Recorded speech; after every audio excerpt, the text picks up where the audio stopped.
Bonsoir à toutes et à tous et merci de rester fidèles au programme du soir sur World. Bienvenue dans Regard croisé, le deuxième numéro de cette semaine. Encore 4 sujets à aborder avec nos invités. Nous parlerons d'abord du Cameroun et de la présidentielle. Près de 80 candidatures enregistrées. Notre deuxième sujet concerne le Mali. Choguel Maga s'en prend une nouvelle fois aux militaires. Troisième sujet, nous parlerons de la République démocratique du Congo et de la déclaration de principe. Une avancée majeure vers la paix, ce sera notre interrogation avec nos invités. Nous nous interrogeons également pour le quatrième sujet Togo municipal, vers un chamboulement dans les communes. Et pour en parler ce soir, 2 invités sur ce plateau avec moi, Gabin Adjaro. Vous êtes juriste et directeur des cabinets Juris Consulting. Bonsoir Gabin et bienvenue. Bonsoir docteur, bonsoir à tout le monde. Merci de m'avoir invité. Merci beaucoup à vous Gabin d'avoir répondu à notre invitation. C'est moi. Face à vous aujourd'hui, Ashraf Ourosama. Vous êtes également juriste et directeur du CREPIA. Bonsoir Ashraf et bienvenue. Oui, bonsoir docteur Guillaume. Bonsoir à tous les téléspectateurs. Merci de m'avoir invité. Merci beaucoup à vous d'avoir répondu à notre invitation. Avec vous, nous abordons notre premier sujet. Nous parlons du Cameroun et de la présidentielle. Près de 80 dossiers de candidature enregistrés. Près de 80 personnes donc, ont annoncé avoir déposé leur dossier de candidature pour la prochaine présidentielle du 12 octobre 2025. La date de clôture des dépôts de candidature, c'est ce lundi 21 juillet. 80 personnes qui vont tenter de prendre le pouvoir au Cameroun par les urnes, ou bien 79 en plus du président Paul Biya qui est candidat pour un nouveau mandat à la tête du Cameroun après 42 ans passés à la tête de ce pays. 80 candidats pour un fauteuil présidentiel. L'opposition, il faut l'annoncer, avance donc en rang dispersé face à Paul Biya. Les chers invités, je commence par vous, Gabin Adjaro. Oui, l'opposition avance à rang dispersé contre Paul Biya, candidat du parti présidentiel. C'est un peu étonnant de voir cette avalanche de candidatures quand même dans un pays non démocratique comme le Cameroun. Je dis non démocratique parce qu'on connaît très bien comment les élections se déroulent dans ce pays-là. Même si l'opposition y va à rang serré, candidature unique et tout, Paul Biya va toujours gagner les élections. Je ne suis pas sûr que Paul Biya va organiser les élections avec les Ngongo et autres là, et puis il ne va pas gagner. Ce serait quand même un peu ridicule de voir Paul Biya se faire battre par Kamto, même si on sait très bien que dans les urnes, c'est pas lui qui gagne, parce que je ne suis pas sûr que les Camerounais sont assez fous pour voter pour un homme qui n'a rien fait pour le pays, qui en termes de bilan, a un bilan catastrophique, si je peux me répéter. Donc pour moi, peu importe la manière dont l'opposition s'organise, Paul Biya, il va passer, il fera tout pour passer. Les institutions de la République sont à ses bottes, à la Cour constitutionnelle, l'organe qui organise les élections et tout. C'est vrai, il y a une 80aine de candidatures, dont un jeune de 31 ans qui a aussi postulé. Quand on sait très bien que pour devenir candidat au Cameroun, surtout pour les présidentielles, il faut au moins avoir 35 ans. Donc lui sera d'office exclu par la Cour suprême et peut-être on va garder 79 candidatures. Maintenant, le problème sera au niveau aussi des médecins qui vont vérifier l'état de santé des candidats. Peut-être qu'à ce niveau-là, on va élaguer encore quelques candidats, les sorties de la liste. Bon, bizarrement, vous allez voir qu'on va sortir un bon bilan de santé de Paul Biya, un bilan de peut-être d'un jeune d'une vingtaine d'années, pour dire que non, il est très en forme, malgré que le monsieur, il a un problème d'ouïe, même il ne voit pas très bien, il ne reconnaît même pas certaines personnes qui sont même dans son gouvernement. Donc, c'est vrai, beaucoup de personnes disent que c'est peut-être Ngongo et Chantal Biya qui le manipulent, mais je me dis, Paul Biya, c'est un grand homme, c'est quelqu'un qui sait très bien ce qu'il est en train de faire. C'est par sa volonté de se maintenir au pouvoir, de préparer une succession peut-être avec son fils Franck, qu'il est en train de vouloir se maintenir au pouvoir. Sinon, dans les normes, quand vous dirigez un pays pendant plus de 42 ans et que dans votre rang, vous n'êtes pas capable de présenter des jeunes, ça veut dire que véritablement vous avez échoué dans la formation politique. Donc pour moi, c'est quand même triste de voir cette situation d'un pays aussi riche en hommes qu'en ressources comme le Cameroun. Malheureusement, Paul Biya en fait ce qu'il veut. Peut-être que bon, dans les prochaines années, on va appeler le Cameroun Biya Land, on ne sait pas trop. Donc ceux-là qui vont à ces élections aujourd'hui, les vrais candidats, les deux figures de pro de ces listes-là qui ont été déposées, c'est Kamto et Biya.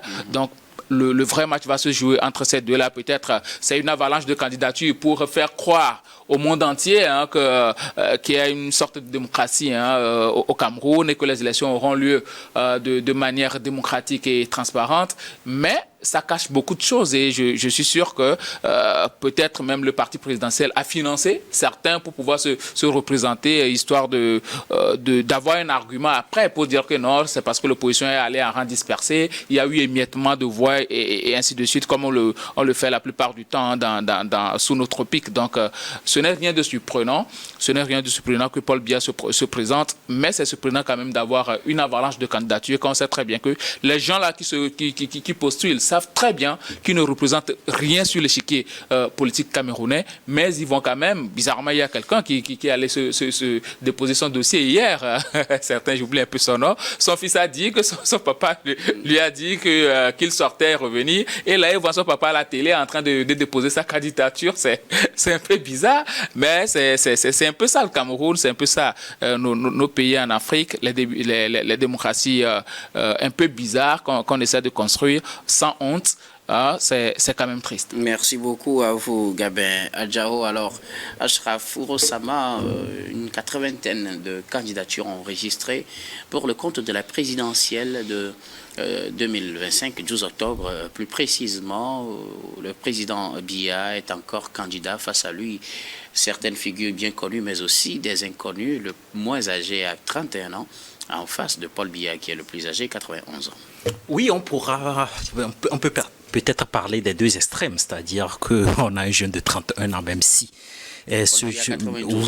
Paul Biya, l'inépuisable Paul Biya, 92 ans. C'est pour cette raison que je parle des deux extrêmes. Bon, maintenant, la candidature minimum, voilà, l'âge minimum. Bon, je crois que pour moi, c'est une pure provocation. C'est-à-dire que lorsqu'on fait un dépôt de candidature qui n'est pas conforme aux dispositions du code électoral, on se pose véritablement la question: quelle est la pertinence de ces démarches-là? Mais pour dire tout simplement, moi, on parle d'avalanche de candidatures. Oui, il y a une 80aine de candidatures. Est-ce que c'est une dérive du pluralisme politique? C'est-à-dire que dans le pluralisme politique, tous les partis politiques peuvent concourir au suffrage universel et qu'ils peuvent prétendre briguer la magistrature suprême. Donc à partir de là, ces partis-là peuvent déposer leur candidature.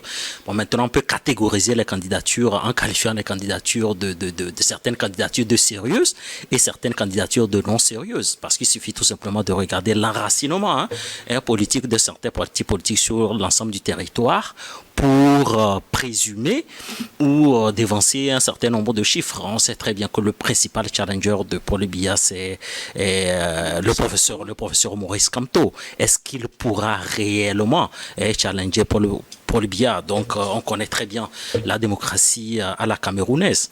C'est un pays qui a connu quand même des cycles démocratiques difficiles à définir depuis les années 60 jusqu'à aujourd'hui. On a un président de la République qui a la tête du pays depuis 42 ans et qui est parti également pour empiler puisqu'il a déposé sa candidature. Bon, maintenant, on peut reprocher à Paul Biya d'être grabataire, de ne pas avoir le sens du discernement. Est-ce qu'il peut réellement présider le pays? Mais à partir du moment où la désignation de Paul Biya est conforme au statut, aux dispositions statutaires du Rassemblement démocratique du peuple camerounais, donc on considère que la procédure a été respectée. Sinon, il peut y avoir des contestations également de ce parti, puisque c'est le président du parti qui est d'office désigné comme candidat du RDPC. Donc on verra. Aujourd'hui, on a un code électoral, on a le jeu institutionnel aujourd'hui qui est mis en branle. La Cour constitutionnelle a un délai de 10 jours pour statuer sur ces différentes candidatures-là. On verra quelles sont les candidatures qui feront l'objet d'approbation et quelles sont les candidatures qui feront l'objet d'éviction ou d'exclusion. Donc on verra bien dans les prochains jours. Bon, maintenant, moi, ce qui m'importe, c'est la transparence et la crédibilité des élections. Quoi qu'on le dise, c'est très facile. Vous savez, lorsqu'on fait la classification des démocraties en Afrique, c'est vrai, il y a quand même les deux extrêmes. On considère qu'il y a des démocraties parfaites ou plus ou moins en construction, et on qualifie également certaines démocraties de démocrature. Mais les politologues africains ont réussi également à classifier certaines démocraties qu'on qualifie de démocratie hybride, c'est-à-dire qu'une certaine combinaison des vertus de la démocratie libérale et de l'autoritarisme. Donc, où est-ce que se situe le Cameroun aujourd'hui? Difficile de définir ce pays-là. Donc, le jeu institutionnel est mis en branle, nous verrons dans les prochains jours. Et le juge constitutionnel, au-delà de tout, est au cœur de la validation des candidatures. Maintenant, j'aimerais quand même souligner que hier, vous savez très bien que le professeur Maurice Kamto n'a pas été, disons, investi par le MRC, son propre parti, puisque selon le code électoral camerounais, c'est-à-dire pour faire acte de candidature aux élections présidentielles, il faut avoir des élus locaux, c'est-à-dire il faut avoir des élus au conseil, dans les conseils régionaux, dans les conseils municipaux et à l'Assemblée nationale. Donc le MRC a boycotté les élections, je crois, de 2023, et donc du coup, il subit, donc il rame contre les dispositions électorales. Donc il y a un débat quand même qui s'est invité sur l'impérativité du mandat, c'est-à-dire que le mandat impératif est nul. Est-ce que en faisant une sorte de débauchage d'un certain nombre de conseillers municipaux de certains partis, est-ce que Maurice Kamto pouvait se représenter? Donc on voit très bien que c'est un argument juridique qui n'est pas valable, puisque le professeur Maurice Kamto a été investi par un autre parti qui s'appelle le Manidem. On verra dans les prochains jours si le juge constitutionnel va vérifier la régularité de ces candidatures-là. On verra bien ce qui ressortira de ces décisions. Merci beaucoup à vous tous pour vos contributions. Nous allons marquer la première pause, puis on reviendra tout à l'heure pour la suite de cette émission.